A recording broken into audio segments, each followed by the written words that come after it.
Welcome to Our Girl Relationships. We talk about the problems people face in their day to day lives. Let's start with the video. I, 32, female, live with my husband, Jason, and son, Graham. They are my only immediate family. We're still connected to my husband's side of the family, but I went no contact with my mother's side almost 10 years ago.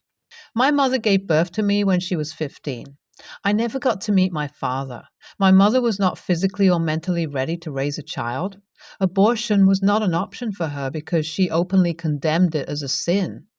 After birth, I was raised by my mother's parents, so I grew up with my mother like a younger sibling. My grandmother was a wonderful woman and she held me tight throughout the early years of my growth. I have no complaints about my mother's absence during these years. She was unprepared for a baby, and when it popped out of her, she was confused about how to cope with it. The problems between my mother and me started when she moved out of her parents' house. Firstly, I had no interest in moving away from my grandparents. Since they raised me, my parental affection was towards them. The thought of staying away broke my heart. Secondly, my mother was a total stranger to me. We had rarely spent some quality time together. Her life was filled with friends, school, boyfriends, and other teenage stuff. I was not in her priorities, so that was almost like moving in with a stranger. But my mother was adamant that to be independent, she had to move away from her parents. When I moved in with her, I saw all of my fears materializing before me. My mother had a job then, but her starting time was later than my school time, so on most days I woke up early and got myself ready. Looking back now, I'm grateful for such experiences as they have made me self-sufficient. When I was 15, my mother married again. Since she was very irregular at work, she had to change careers frequently. By her marriage, my mother and I were living more like roommates. There were days when we rarely met or talked, even though we stayed in the same apartment. The conditions didn't improve after marriage. I developed no close connection with her husband. I lived there for 3 more years and then moved out with my now husband, Jason. We started dating while we were in high school. Jason knew how situations were at home. My mother's behavior started to change when I moved out with Jason. She tried to enforce a familial bond that was missing in the first place. She called me daily and visited us at least once a week. She gave us multiple invitations for dinner at her residence. She didn't back off even though we often skipped her plans. I felt like she was trying to create the image of a good mother in front of Jason and her husband. 3 years later, Jason and I got engaged. Around the same time, my mother got pregnant with a baby. It was her first pregnancy after me. When her due date coincided with the date we had planned for the wedding, she requested we delay our marriage by a month or two. I didn't want to do it, but Jason wanted both our families to be present during the wedding. My mother also made my grandmother request I change the date, so I gave in. She was struggling with high blood pressure issues throughout her pregnancy. During the 8th month, the BP issues got complicated and she suffered a miscarriage. My mother and her husband were devastated. I went to meet her in the hospital the next day. When I was in the hospital, she requested that I postpone the wedding due to her miscarriage. The wedding was still 3 months away. She told me it would be cruel if I celebrated something soon while she was mourning. I decided against it in my mind, but didn't show it outside. After reaching home, I shared it with Jason. He was ready to wait for my mother, but I realized that if we kept postponing our wedding for her convenience, she would manipulate us into living our life according to her terms. So I decided to go forward with the wedding. As a result, my grandmother was the only person present as a family for my wedding. This first incident made me think about cutting ties with my mother's family. The few months after the wedding was peaceful for me as my mother rarely visited. She called Jason to inquire about me, so I didn't have to manage her. But when I got pregnant, our dynamics changed again. She began to frequent our apartment. She would stuff me with pregnancy care books and force me to read them. She would also lecture Jason on how to take care of me. She even showed a willingness to move to our apartment to take care of me, but we refused the offer. After the miscarriage, my mother and her husband moved to a new house. Her husband had started using alcohol to cope with the loss. There was general unhappiness in their life, even after a year of the miscarriage. They badly wanted a baby, but she was nearly 37 by now. During the beginning of my third trimester, my mother got pregnant again. There was hope again. Though there were not many complications during my pregnancy, my son was born prematurely. I gave birth to him 4 weeks before the due date. People who have gone through it might know that the care demanded by a premature baby is much higher than the one born through standard delivery. My doctor advised me to ensure the baby is not exposed much to other people. He was strict about nobody kissing the baby. So whenever there were visitors in the hospital, Jason shared the doctor's advice with them. But not with my mother. When she first visited, she didn't even wait for Jason to explain the baby's condition. She went straight and touched him. Then she kissed him. I was sleeping. When Jason told her about the doctor's advice, she retorted with a lame reply along the lines of, "My son and her sharing the same genes." This repeated once again when I was sleeping. Jason entered our room to see that my mother was leaning over the kid in a position to kiss. He had always shown incredible patience to my mother, but this time he lost it. I woke up to him shouting at my mother. He immediately asked her to leave. He later narrated the whole incident to me. I knew my mother would do something like that, so I wasn't surprised. But Jason started getting calls from my mother's husband and other family members blaming him for what he did. We were already going through so much. Instead of being supportive, they were warring against us now. When my mother made a post about the incident on Facebook, I decided to put an end to this. We waited a month to find a new place in the nearest city. Jason got his transfer request sanctioned, and we immediately moved out without letting anyone know except my grandmother. She was the only person I said goodbye to. This happened 10 years ago. During the first few years, my mother's family made desperate attempts to establish a connection with me, but I talked only to my grandmother. When they found my contact details on her phone, they tried to contact me again. So I changed numbers, which ended the communication with my grandmother. So I was surprised when Jason got a call from my mother's best friend asking me to share my phone number. They told him that it was an emergency for my mother. He made sure that I was okay with it before sharing my number. I learned from her that my mother had not been physically and mentally well. She didn't elaborate much during the call, but she said my visit would be helpful. I never expected a call like this. Jason's opinion was to visit my mother, but I was against it. In the next few days, I couldn't sleep peacefully. My brain kept making up horrible scenarios about my mother. Even if I was going, I didn't want to bring Jason and my son. So one sleepless night, I booked flight tickets to visit my mother. The scene that I saw was more horrific than any of the scenarios that I imagined. My mother had given birth to 3 children during the last 10 years. But over the years, her mental health began to deteriorate. She started buying indoor pets for her house, stopped giving any attention to her kids. The pets were never fed or cleaned up. Her husband, though he was struggling with alcoholism, did most chores in the house and made sure that the children attended school. But 2 years back, during the pandemic, he died suddenly due to health complications. Since then, my mother has been staying at her house doing nothing. Her children have stopped attending school altogether. The school authorities are considering filing a case against her for educational negligence. Some of her pets have died. Others walk around the house shitting everywhere.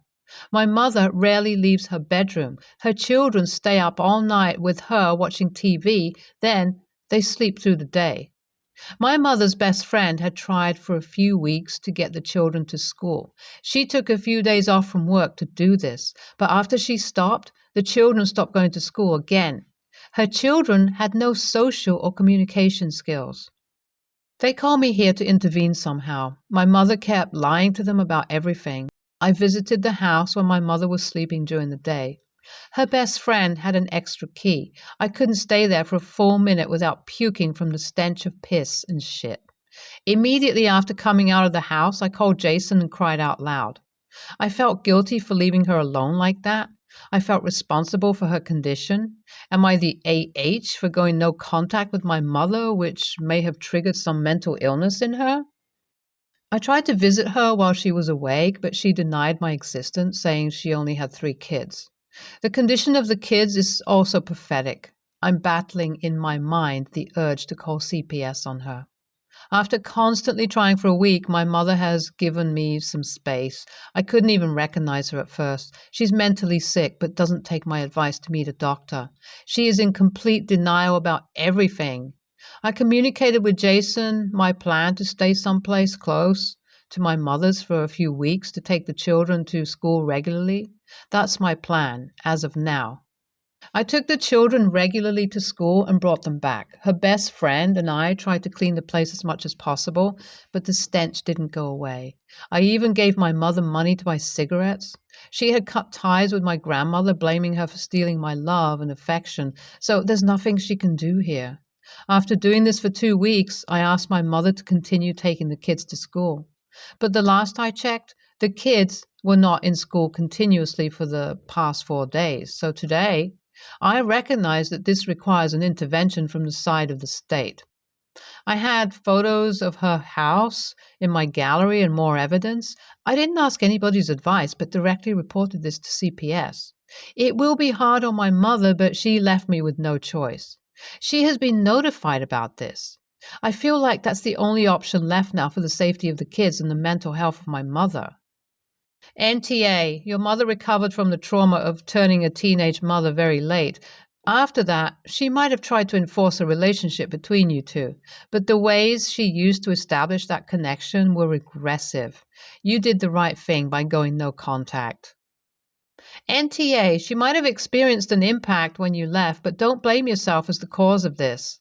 Your mental health and your relationship with Jason would have been put to the test if you had stayed. Good thing that you moved away. I, 36 female, am disabled and live with my father and my stepmother, both 66. We'll call her Victoria. My mother passed when I was 7 and my parents were married for 10 years before that happened. A year after my mother's death, people started pushing my father to remarry, saying things like, "You need help with a special needs child," and "A single man can't raise a daughter," and that I needed a stable mother figure in my life. My dad resisted all this for over a year. Eventually, though, he gave in and married Victoria, who has been obsessed with him since they were in high school. I hate her. We've never had a good relationship.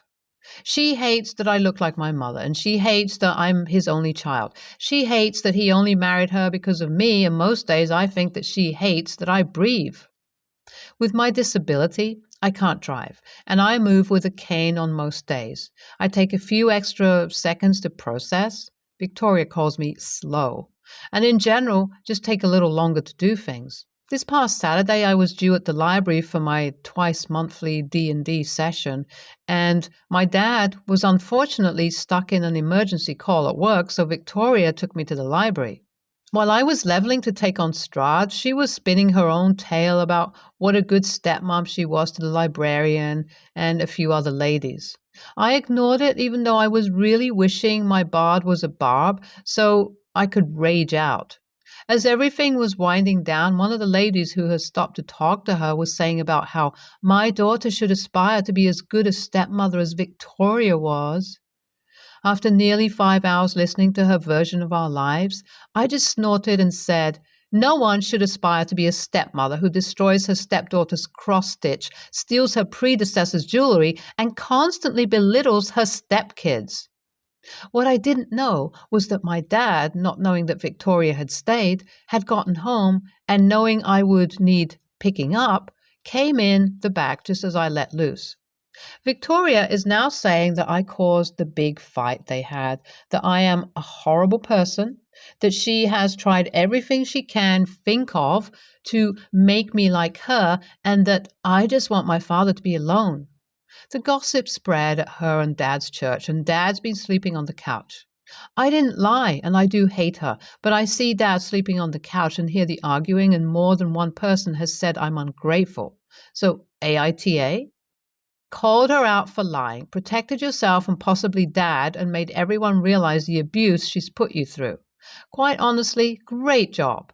You only feel bad because you love your dad and don't enjoy seeing him in this predicament. But guess what? You're his daughter. He's doing right by you. And those calling you ungrateful? Exactly what do you have to show gratitude for? A cold woman who never hid her dislike for you? No, I don't believe for 1 minute that being disabled means putting up with unkind caregivers. This is not something to be grateful for. NTA. NTA. You should probably talk to your father and explain to him that you do want him to have the love life of his dreams, but if his choice has anything to do with you, please don't do you any favors because it will never work out the way he thinks it will. My wife is pretty pissed at me right now. So we had to move in with my mother and her husband due to some financial setbacks. I really don't need judgment for this. I feel like shit, but it was the most logical solution and living here hasn't been too bad. My wife came to me concerned about a week ago and said she wanted to get a hotel to spend Christmas, or at least Christmas morning in. We have really cut back financially, and our children will be receiving very modest gifts this year. She feels bad that there won't be much for them and doesn't want them to wake up at my mom's house and see the pile of gifts under the tree that aren't for them.